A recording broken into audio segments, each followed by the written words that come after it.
Hello पिलामाने welcome to Mehar classes आम मैंने कौन करते ना पूर्व अध्याय आम स्मिथ अर्थनीति व अर्थशास्त्र उपर आम मैंने किसी आलोचना करते बुझेगा एवं आज आम कौन करवा ना कल्याणकारी संज्ञा उपर आउ कि आलोचना करवा जोटा किए देते ना आल्फ्रेड मार्शल बुझेगा संपद संज्ञा किए देते ना से होती आडम स्मिथ किंतु कल्याणकारी संज्ञा पे किए देते ना आल्फ्रेड मार्शल केते मसीह से पुस्तक लिखी गोटे ना 1890 मसीह से गोटे पुस्तक लिखी से पुस्तक नाम हूँ प्रिंसिपल ऑफ द इकोनॉमिक्स से ये प्रिंसिपल ऑफ इकोनॉमिक्स रे तांकर ये कल्याणकारी संज्ञा कौन कहते ना देते किए ना अर्थशास्त्र Alfred Marshall professor Alfred Marshall तांको मतरे कौन कहते से ना economics is a study of mankind in the ordinary business of life it examines that part of individual and social action which is most closely connected with the attainment and with the use of materials required of well-being, thus it is on one side a study of wealth, on the other and more important side a part of the study of man. कौन ता अर्थ कौन ना अर्थनीति हूँ मानवर दैनंदिन कार्यावली को अध्ययन करे यह व्यक्तिगत एवं कौन सामाजिक कार्यावलीर सही दिग को जोटा कि परीक्षा करे जहाँकि कौन हो ना भौतिक और कल्याणर प्राप्ति एवं उपादान व्यवहार सहित से जोटा कि से संपृक्त बा निबिड़ भाव जड़ित होगी है तेणु कौन हम ना ये दिगरे जदि आम संपद को अध्ययन करवा एवं अन्य दिगरे भी से जहाँ कि थाऊ अधिक गुरुत्वपूर्ण कौन हुए ना मनुष्यर अध्ययन करें बुझेगा ये कौन करते ना ये कल्याणकारी संज्ञा मनीष उपर ये अध्ययन करते बोली किए कहते ना आल्फ्रेड मार्शल यही संज्ञा संपद अपेक्षा कौन करे बोले ना मानव कल्याण और भौतिक कल्याण उपर अधिक गुरुत्व आरोप करिथिबारु यह अर्थशास्त्र कल्याणकारी संज्ञा रूप ये विवेचित व परिचित बुझीगला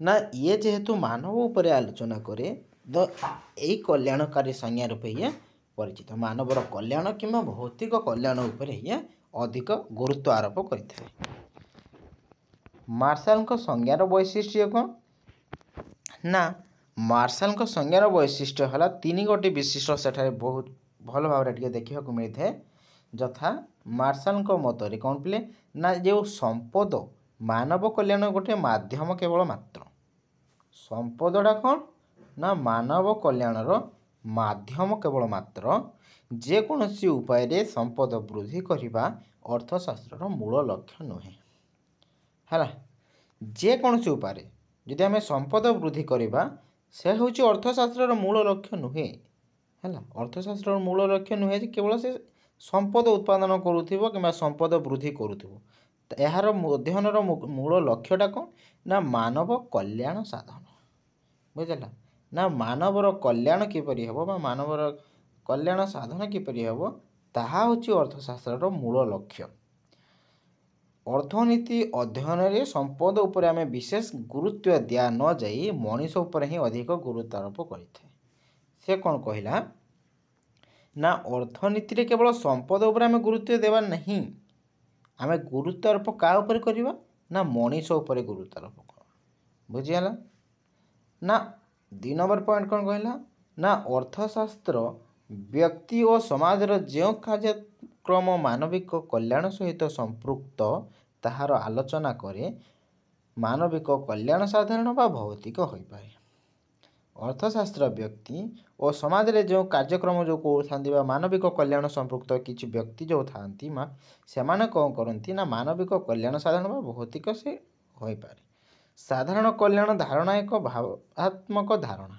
है ये जो साधारण जो कल्याण धारणा ये हूँ गोटे भावात्मक धारणा मनर गोटे भ्रांत धारणा यार परिमाप कष्टसाध्य मात्र भौतिक व अर्थनैतिक कल्याण मुद्रा द्वारा परिमापित हुए तेणु अर्थशास्त्र मानवर अर्थनैतिक कल्याण उपर आलोचना करे सी कौन कहले ये जो भौतिक व अर्थनैतिक कल्याण जो आम देखा ये क्या द्वारा परिमापित हुए ନା ମୁଦ୍ରା ଦ୍ୱାରା।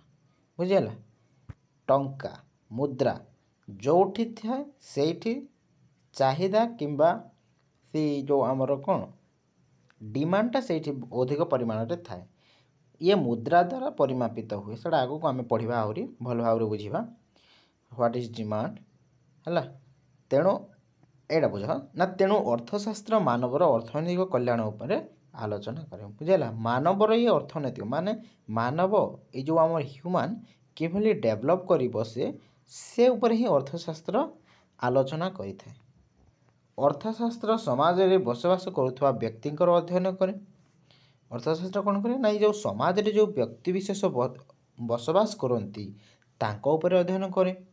ଆଉ କ'ଣ କରେ ନା, ସମାଜରେ ରହୁଥିବା ସବୁ ମଣିଷ, ସାଧାରଣ ମଣିଷ, ସମାଜର ଏହି ସାଧାରଣ ମଣିଷ ନିଜର ସ୍ୱାର୍ଥ ସିଦ୍ଧ ପାଇଁ ସମ୍ପଦ ଆହରଣକୁ ଜୀବନର ଏକମାତ୍ର ଲକ୍ଷ୍ୟ ବୋଲି ଆଡମ୍ ସ୍ମିଥଙ୍କର ମତକୁ ମାର୍ଶାଲ ଗ୍ରହଣ କରିନାହାନ୍ତି। ଯେଉଁ ଆଡମ୍ ସ୍ମିଥ୍ ଦେଇଥିଲେ ପିଲେ ତାଙ୍କ ସଂଜ୍ଞାରେ କହିଥିଲେ କ'ଣ ନା, ମଣିଷ ହେଉଛି ତା'ର ନିଜର ସ୍ୱାର୍ଥ ସିଦ୍ଧ ପାଇଁ ସେ ସମ୍ପଦକୁ ଆହରଣ କରେ ଏବଂ ମଣିଷର ଜୀବନର ଇଏ ହେଉଛି ଏକମାତ୍ର ଲକ୍ଷ୍ୟ। ସେ ନିଜେ ସ୍ୱାର୍ଥବାଦୀ ହୋଇ କେବଳ ନିଜର ସ୍ୱାର୍ଥ ଦେଖି ସେ ସମ୍ପଦକୁ ଆହରଣ କରେ। କିନ୍ତୁ ଏଇ ଯେଉଁ ସ୍ମିଥଙ୍କର ସଂଜ୍ଞାକୁ ମାର୍ଶାଲ କ'ଣ କରିଥିଲେ, ଗ୍ରହଣ କରିନଥିଲେ। ମାର୍ଶାଲଙ୍କ ମତରେ ମଣିଷର ବ୍ୟକ୍ତିଗତ ଅର୍ଥନୈତିକ କାର୍ଯ୍ୟାବଳୀର ଏକ ସାମାଜିକ ଦିଗ ରହିଛି। ବୁଝିଲା ନା, ମାର୍ଶାଲଙ୍କ ମତରେ ମଣିଷର ଯେଉଁ ବ୍ୟକ୍ତିଗତ ଅର୍ଥନୈତିକ କାର୍ଯ୍ୟାବଳୀର ମଧ୍ୟ ଏକ ସାମାଜିକ ଦିଗ ରହିଛି। ନିଜର ପରିବାର, ପଡ଼ୋଶୀ ବା ବନ୍ଧୁମାନଙ୍କ ପାଇଁ ତାଙ୍କର ସ୍ନେହ ଓ ମମତା ରହିଛି। ଅର୍ଥଶାସ୍ତ୍ର ଏକ ଦିଗରେ ମାନବ ଏବଂ ଅନ୍ୟ ଦିଗରେ ତାଙ୍କର ସାମାଜିକ କାର୍ଯ୍ୟାବଳୀର ଅଧ୍ୟୟନ କରେ। ବୁଝିଲା ନା। ସେ କ'ଣ କହିଲେ ଦେଖ, ଏଠାରେ ମାର୍ଶାଲଙ୍କ ମତରେ ଯେଉଁ କହିଲେ, ଇଏ ମଣିଷର ବ୍ୟକ୍ତିଗତ ଅର୍ଥନୈତିକ କାର୍ଯ୍ୟାବଳୀର ଏକ ସାମାଜିକ ଦିଗ ତ ରହିଛି, ମାନେ ମାନବର କଲ୍ୟାଣ ଦିଗରେ ଇଏ ତ ଗୋଟେ ଦିଗ ରହିଛି, ଯେହେତୁ ମାନବକୁ ସେ ଉନ୍ନତିରୁ ଉନ୍ନତିକର କରିବ। କିନ୍ତୁ ସେ କ'ଣ କରିବ ନା, ନିଜର ପରିବାର, ଏଠାରେ ନିଜର ପରିବାରକୁ ଦେଖିବ, ପଡ଼ୋଶୀ ଦେଖିବ ବା ବନ୍ଧୁମାନଙ୍କ ପାଇଁ ତାଙ୍କର ସ୍ନେହ ଓ ମମତା ବି କିଛି ରହିଛି। ଯେହେତୁ ସେ ଗୋଟିଏ ସମାଜରେ ବସବାସ କରୁଛନ୍ତି, ତ ସେମାନଙ୍କର କ'ଣ ପରିବାର, ପଡ଼ୋଶୀ, ବନ୍ଧୁବାନ୍ଧବ ଇତ୍ୟାଦି ଯେଉଁ ଯାହା ଅଛନ୍ତି ତାଙ୍କ ପ୍ରତି ସ୍ନେହ, ମମତା, ପ୍ରୀତି ବି ରହିଛି। କିନ୍ତୁ ଅର୍ଥଶାସ୍ତ୍ର ଏକ ଦିଗରେ ମାନବ ଏବଂ ଅନ୍ୟ ଦିଗରେ ସାମାଜିକ କାର୍ଯ୍ୟାବଳୀର ଅଧ୍ୟୟନ କରେ ବୋଲି କିଏ କହିଛନ୍ତି ନା, ପ୍ରଫେସର ଆଲଫ୍ରେଡ୍ ମାର୍ଶାଲ। ବୁଝିଲା। ଏଇଟା ହେଉଛି ପିଲେ ମେନ୍ ପଏଣ୍ଟ। ଅର୍ଥଶାସ୍ତ୍ର କ'ଣ କରେ, ଗୋଟିଏ ଦିଗରେ ମାନବର ଅଧ୍ୟୟନ କରିଥାଏ ଏବଂ ଅନ୍ୟ ଦିଗରେ କ'ଣ କରେ ନା, ସାମାଜିକ କାର୍ଯ୍ୟାବଳୀର ଇଏ ଅଧ୍ୟୟନ କରିଥାଏ। ଇଏ କହିଛନ୍ତି କିଏ ନା, ମାର୍ଶାଲ। ଏଇଟା ମାର୍ଶାଲଙ୍କ ମତ। ବୁଝିଗଲା। କିନ୍ତୁ ଯେତେବେଳେ ଇଏ ତାଙ୍କର ସଂଜ୍ଞାଟି ଦେଲେ, ଏଇ ଯେଉଁ ଅର୍ଥଶାସ୍ତ୍ର ଏକ ଦିଗରେ ମାନବ ଏବଂ ଅନ୍ୟ ଦିଗରେ କ'ଣ ସାମାଜିକ କାର୍ଯ୍ୟାବଳୀର ଅଧ୍ୟୟନ କରେ ବୋଲି ଯେତେବେଳେ କହିଲେ, ତାପରେ ତାଙ୍କୁ କିଛି ସମାଲୋଚନା କଲେ ଆଉ କିଛି ପ୍ରଫେସର। କିଏ ନା, ପ୍ରଫେସର ଲିଓନେଲ ରବିନ୍ସ ଆସିଲେ। ପ୍ରଫେସର ଲିଓନେଲ ରବିନ୍ସ କ'ଣ କଲେ ନା, ଅର୍ଥନୀତିଜ୍ଞମାନେ ମାର୍ଶାଲଙ୍କ ଏହି ସଂଜ୍ଞାକୁ ସମାଲୋଚନା କରିଛନ୍ତି। ସେ ଭିତରୁ ଜଣେ ହେଉଛନ୍ତି ଆମର ଲିଓନେଲ ରବିନ୍ସ। ଇଏ ସମାଲୋଚନା କରି କହିଲେ କ'ଣ ନା, ଅର୍ଥଶାସ୍ତ୍ର ଏକ ସାମାଜିକ ବିଜ୍ଞାନ ନୁହେଁ, ଏହା ହେଉଛି ଏକ ମାନବ ବିଜ୍ଞାନ। ତ ଇଏ ବି କ'ଣ କହିଲେ ନା, ଅର୍ଥଶାସ୍ତ୍ର ମାନବ କଲ୍ୟାଣ ଉପରେ ତ ଠିକ୍ ଅଛି, ମାନବ ବିଜ୍ଞାନ, କିନ୍ତୁ ଇଏ ସାମାଜିକ ବିଜ୍ଞାନ ଏଇଟା ଠିକ୍ ନୁହେଁ। ରବିନ୍ସଙ୍କ ମତରେ କ'ଣ କହିଲେ ନା, ରବିନ୍ସ ଯେତେବେଳେ ଆସିଲେ, ପ୍ରଫେସର ରବିନ୍ସ, ଇଏ କ'ଣ କହିଲେ ନା, ଅର୍ଥନୈତିକ କାର୍ଯ୍ୟକଳାପ ସବୁ ମଣିଷ ସମ୍ପାଦନ କରନ୍ତି। ନା, ଅର୍ଥନୈତିକ ଯେଉଁ କାର୍ଯ୍ୟକଳାପ ହୁଏ, ଇଏ ତ ପ୍ରତ୍ୟେକ ମଣିଷ ତାଙ୍କ ଜୀବନରେ ସମ୍ପାଦନ କରନ୍ତି, ସେ ସମାଜରେ ବସବାସ କରୁ ବା ନ କରୁ। ବୁଝିଲା। କେବଳ ସମାଜରେ ବସବାସ କରୁଥିବା ବ୍ୟକ୍ତିମାନେ ହିଁ ଅର୍ଥନୈତିକ ଉପରେ ସମ୍ପାଦନ କରନ୍ତି ତା ତ ନୁହେଁ ନା, ସମାଜରେ ସେ ବସବାସ କରୁ ବା ନ କରୁ, ଅର୍ଥ ସମସ୍ତଙ୍କୁ ଦରକାର। ଅର୍ଥ ସମସ୍ତେ କ'ଣ କରନ୍ତି ନା, ସମ୍ପାଦନ କରନ୍ତି, ସେ ଯେକୌଣସି ଉପାୟରେ ମଧ୍ୟ ହେଉ। ତେଣୁ ବାସ୍ତବରେ ଅର୍ଥଶାସ୍ତ୍ର କ'ଣ ହେଲା ନା, ମାନବ ବିଜ୍ଞାନ ହେଲା। ଇଏ ସମାଜ ବିଜ୍ଞାନ କିଭଳି ହେଲା? କ'ଣ କେବଳ ସମାଜରେ ହିଁ ଅର୍ଥକୁ ବ୍ୟବହାର କରାଯାଏ କି? ନା, केवल समाज रे व्यवहार करा जाए नहीं, समाज रे बसवास करूथांतु किंबा न करूथांतु से मानव मात्र के ताकू अर्थ ही दरकार। तेणु एटा समाज विज्ञान एटा हेबो नाही। या बोली किए कहिथिले ना प्रोफेसर लियोनेल रॉबिन्स को ए समालोचना करी कहिथिले। ये कौन कहले मानव विज्ञान, हाँ एटा ठीक अच्छे अर्थशास्त्र मानव विज्ञान किंतु समाज विज्ञान नुहे, केवल समाज रे ही अर्थ दरकार ता नुहे।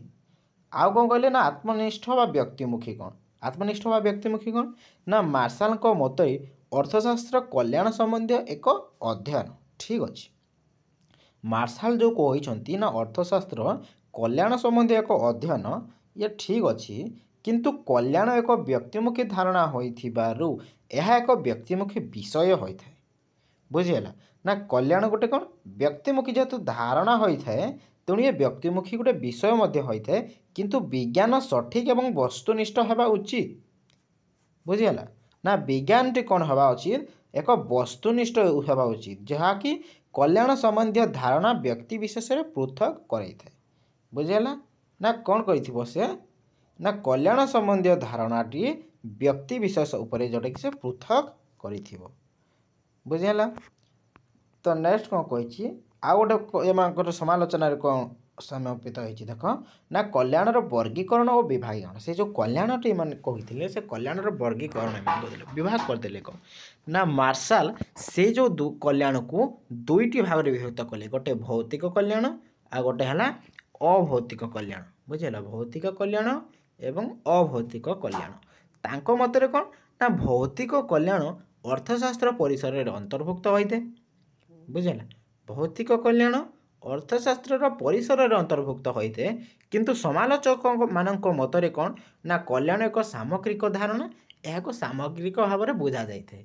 बुझेगा ना समालोचक माने कौन कहले ये जो कल्याणटा तुम कौच जो भौतिक अर्थशास्त्र भितर ही केवल अर्थशास्त्र परिसर में अंतर्भुक्त होते से ही कल्याणटा कौन एक सामग्रिक धारणा यह सामग्रिक भाव में बुझा जाए। जनकर भौतिक कल्याण कम किंतु अभौतिक कल्याण बेसी कहवा अत्यंत हास्यास्पद। एणु मार्शाल कल्याणकारी संज्ञाटी जो देते मार्शाल ना यह हूँ विश्लेषणात्मक नुहे। बुझीगला जेहेतु एठारे जनकर भौतिक कल्याण कम थाए किंतु अभौतिक कल्याण जदि बेसी रहिबो तो ये हास्यास्पद हो हसबे लोक ए तो ये कौन हम ये विश्लेषणात्मक किपरि है जदि भौतिक कल्याण से समान हो रही जाए था कम किंबा अधिक हो रही था तो ताहले ये कौन थी विश्लेषणात्मक नुहे ही न था किंतु ये कौन हम ना ये जेहेतु भौतिक कल्याण कम किंतु अभौतिक कल्याण जेहेतु एठारे बेसी हो जाए तो ये हास्यास्पद हो जाए लोक मान। तेणु मार्शाल जो कल्याणकारी संज्ञाटी देते ये विश्लेषणात्मक नुहे यह केवल कल्याण को विभागीकरण करें। बुझेगा ये केवल कौन कर ना कल्याण को केवल विभागकरण कर अर्थशास्त्र मूल समस्या को यह विश्लेषण कर न थाए। ये कल्याण को तो दुई भाग में विभक्त करदेला किंतु अर्थशास्त्र जो मूल समस्याटी थाए ये ताकू विश्लेषण करिवो नाही किए एटा ना कल्याण। बुझीगला देख सीमित परिसर कौन ना सीमित परिसर कौन ना मार्शाल मतरे अर्थशास्त्र केवल कल्याणवर्धक कार्यकलाप विषय आलोचना करिथाए। मार्शाल कहले कौन ना अर्थशास्त्रटी केवल कल्याणवर्धक कार्यकलाप विषय आलोचना करिथाए किंतु रॉबिन्स ताहाकु समालोचना करी कहिसंती जे ना केतेक कार्यकलाप यथा जे आम पियंती कौन सिगारेट मद बंधुक बोमा इत्यादि जहाँ कि कल्याण वृद्धि करी न थाए ताहा मध्य अर्थशास्त्र रे आलोचित हुए। बुझीगला एगुड़िक कौन ना कल्याण वृद्धि तो करी न थाए किंतु एगुड़िक इनक्लूड केउठी होता ना अर्थशास्त्र एगुड़िक सब इनक्लूड होइकी थाए। एणु मार्शाल संज्ञा अर्थशास्त्र परिसर को संकुचित कर दे थाए। बुझीगला जो मार्शाल जो संज्ञाटी देइछंती से कौन कर आउ टे ताको संकुचित करदेव यही कारण जो कहीं जो सिगारेट मद बंधुक बोमा ये जो उत्पादन हुए ये कौन करे कल्याण तो वृद्धि करी न थाए किंतु एगुड़ा सब तो अर्थशास्त्र इनक्लूड होगी अच्छी एगुड़ा आलोचित होगी अच्छी। बुझीगला तेणु कौन है ना एठी मध्य ए संज्ञाटी संपूर्ण भाव परिसर को ये जेहेतु संकुचित कला संपूर्ण भाव में यार उत्तर मिलला नहीं। तेणु कौन है ना आउ गोटे आसिले स्वल्पता अथवा चयन संज्ञा स्कार्सिटी डेफिनेशन। स्कार्सिटी डेफिनेशन किए देले ना लियोनेल रॉबिन्स।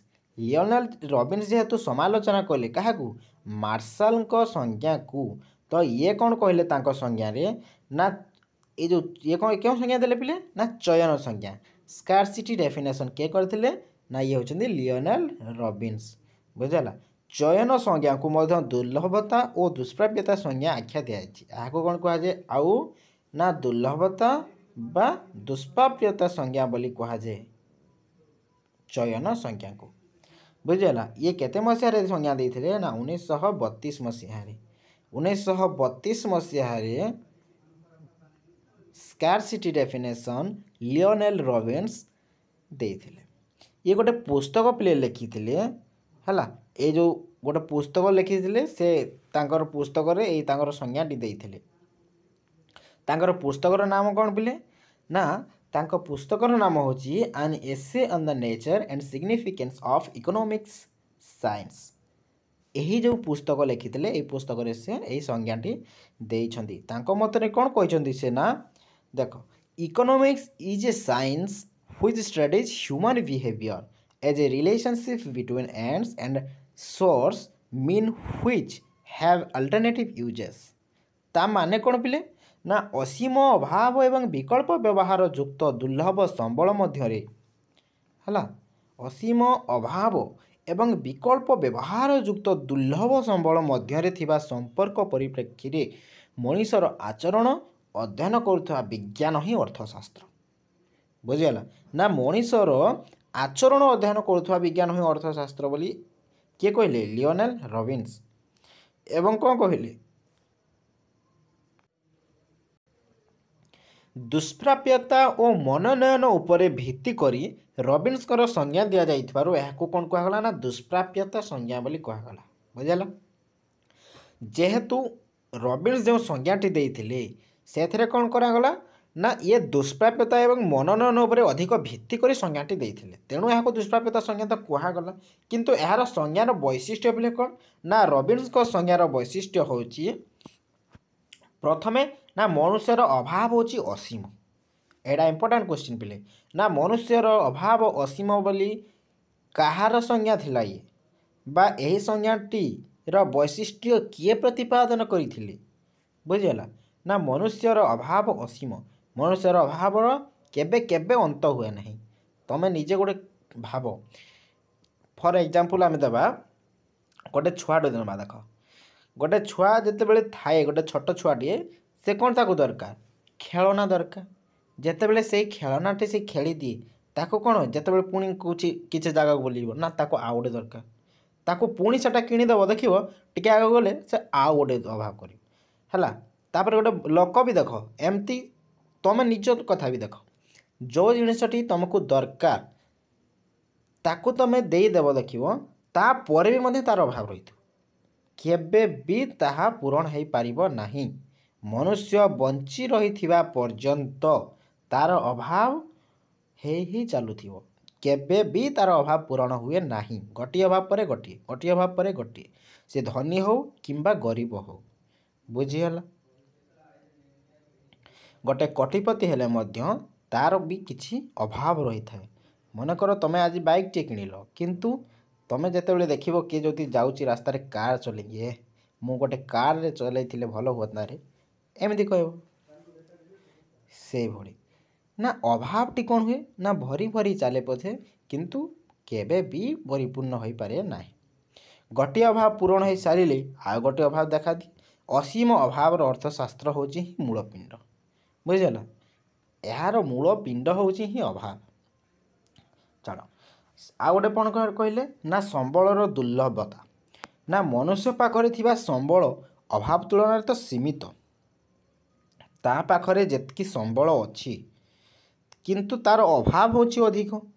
जदि तार अभाव अधिक तो तार संबलटा कौन है जो सीमित होती आस्ते आस्ते जदि से अभाव को पूरण करी जाउथिबो तार संबल सरीजिवो किंतु अभाव सरीबो नाही। अभाव केबे भी सरीबो नाही। तमे तुम 100 टंका धर कि लक्षे टंका रख तुमको जोटा इच्छा लगे तुम अभाव जोटा थी तुम ताको किणी आनिब देखिब सेटा घर को आसला पुणी आउ गोटे अभाव देखा पुणी से किणिकी धरिकी आसब घर को पुणी अभाव देखा केबे भी अभावर अंत हुए ना। संबलर भौतिक किंबा अभौतिक हो पारे। संबलटी कौन भौतिक हो पारे किंबा अभौतिक हो पारे। भौतिक संबल पिले कहले कौन ना ये जो भूमि पूंजी खनिज संपद एगुड़ा है से पिले भौतिक संपद। अभौतिक संपद कौन ना अभौतिक संपद हूँ जोटा कि समय विभिन्न प्रकार सेवा मानवर चाहिदा तुलन संबल हूँ कौन एगुड़ा सब है जोटा कि मानवर चाहिदा रे नहीं किंतु जोटा चाहिदार थाए से हूँ भौतिक जोटा चाहिदार बाहर हुए से हूँ अभौतिक। 3 नंबर पॉइंट कौन कहले ना रबिन्स देख विकल्प व्यवहार क्षम संबल ना सीमित संबल विकल्प व्यवहार रे विनियोग करा जाई पारे अर्थात जोटा कि आम गोटे व्यवहार किंबा अनेक व्यवहार रे आमे उपयोग करी पारिबा। उदाहरण स्वरूप कौन ना फॉर एग्जांपल देख कोयला बिजुली किंबा सार उत्पादन सकाशे व्यवहार करा जाई पारे बुझीगला। सेहीपरि भूमि को कृषि कार्य रे विनियोग करा जाई पारे बुझीगला बा सही भूमि रे आमे कोन करि परिबा ना शिल्प प्रतिष्ठा मध्य करि परिबा। किंतु जदि प्रत्येक संबलर केवल गोटिए मात्र व्यवहार थांता तो व्यक्ति विशेषकर मनोनयन प्रश्न न थांता एवं कौनसी अर्थनैतिक समस्या मध्य उद्भव हुंता नहीं। किंतु कौन हुए ना गोटिए प्रत्येक संबलर केवल गोटिए मात्र व्यवहार रुहे नहीं अनेक प्रकार व्यवहार ताको होई थाए बुझेला। जदि गोटे गोटे व्यवहार रहता तो एते अर्थनैतिक समस्या देखा जाता नहीं। देख आउ कौन कही ना गुरुत्व क्रम अभाव श्रेणी विभाग ना सब अभाव एक प्रकार गुरुत्व न थाए केते गुड़िक अत्यंत दरकारी आउ केते गुड़िक कम दरकारी थाए। जमती कि आम कौन कहवा ना खाद्य वस्त्र बासगृह निमित्त अभाव नितांत दरकारी। खाद्य वस्त्र और बासगृह ये हूँ मनुष्य जीवन अत्यंत निहांती दरकार यह बिना मनुष्य बंची पारिब नहीं। खाद्य न खाइले बंचिब कि किछि दिन बंचिब नहेले मरी जाए किंतु वस्त्र नहेले कौन बंची पारिब कि से समाज रे चली पारिब नहीं। समाज रे बंची रहबाकू हेले ताकू वस्त्र पिंधिबाकू नितांत जरूरी। बासगृह बिना बासगृह रे से बंची रही पारिब खरा वर्षा शीत दाउरू से रक्षा पाई पारिब निज शरीर को रक्षा करि पारिब नहीं। सेतिपई खाद्य वस्त्र बासगृह नितांत जरूरी। आमद प्रमोद पई अभाव कम दरकार जेहेतु आमर संबल सीमित आमको मनोनयन करने को पड़ो जे ना क्यों अभाव को सर्वप्रथम आम परितृप्त करने को हेब यह ही मूल अर्थनैतिक समस्या बा कार्यकलाप बुझीगला ना क्यों अभावटी आम प्रथमे परितृप्त कले ताहा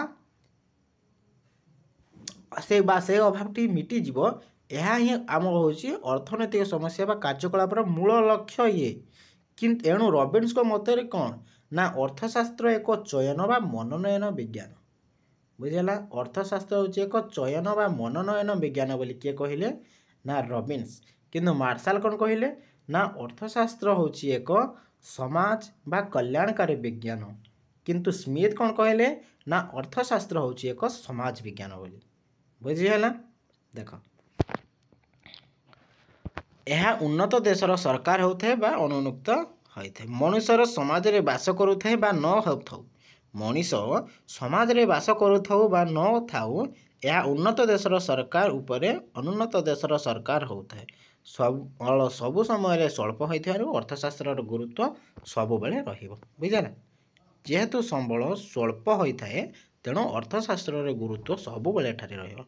अभावर परितृप्ति निमित्त मनुष्य सदा सर्वदा चेष्टा करिथे एणु अभाव प्रचेष्टा एवं परितृप्ति होछि अर्थशास्त्र मूल पिंड बुझीगला ना कौन अभाव प्रचेष्टा एवं परितृप्ति ये होछि अर्थशास्त्र मूल पिंड।